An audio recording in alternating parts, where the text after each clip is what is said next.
পেছনে কাটাকাটি দেখতে পাচ্ছি, এর কারণ হচ্ছে আমরা পড়তেছি বাংলাদেশের জিআই পণ্য। তুমি যে বই পড়ো না কেন, উত্তর এগুলো চেঞ্জ হয়ে যাবে, কারণ সবকিছুই স্থির থাকতে পারে, কিন্তু বাংলাদেশের জিআই পণ্যের সংখ্যা কিন্তু স্থির থাকছে না, তাই না? সংখ্যাটা রেগুলারই বেড়ে যাচ্ছে।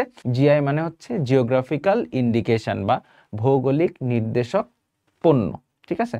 মূলত এই পণ্যগুলো কোনো নির্দিষ্ট এলাকায় বা জায়গায় বেশি হয় এবং সেই জায়গার যে গুণগত মান, সেখানে যদি এই পণ্যটা তৈরি করা হয় দেখা যায় যে গুণগত মান আরো বেটার থাকে। সহজ হিসাব, যেমন আমরা যদি একটু খেয়াল করি, এটা কে দেয়, কার নিয়ম অনুযায়ী এটা দেওয়া হয়? World intellectual property organisation WIPO এটা নিয়ম অনুযায়ী বাংলাদেশের ভৌগোলিক নির্দেশক যে নিবন্ধন সেটা প্রদান করে শিল্প মন্ত্রণালয়ের অধীন পেটেন্ট ডিজাইন এবং ট্রেডমার্কস অধিদপ্তর, দ্যাট মিনস DPDT। ওকে, ওনাদের ওয়েবসাইট থেকে এই তথ্যটা কালেক্ট করা। তো প্রথম যে জিআই পণ্য ছিল সেটা হচ্ছে জামদানি। এটা বাংলাদেশের ঐতিহ্যের প্রতীক 2016 সালে।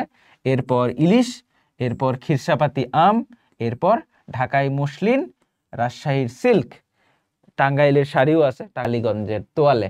এটা হচ্ছে সর্বশেষ জিআই পণ্য, এটা তোমাকে জানতে হবে। ওকে, তাইলে এটা সর্বোচ্চ পরিবর্তনশীল জিকে নিয়ে আমরা কিন্তু পড়ে ফেললাম, ঠিক আছে?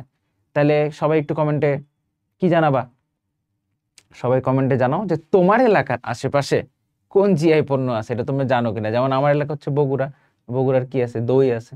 তো তোমার এলাকার আশেপাশে কোনো জিআই পণ্যের নাম তোমার জানা আছে কিনা? যদি থাকে তাহলে কমেন্টে জানাতে পারো।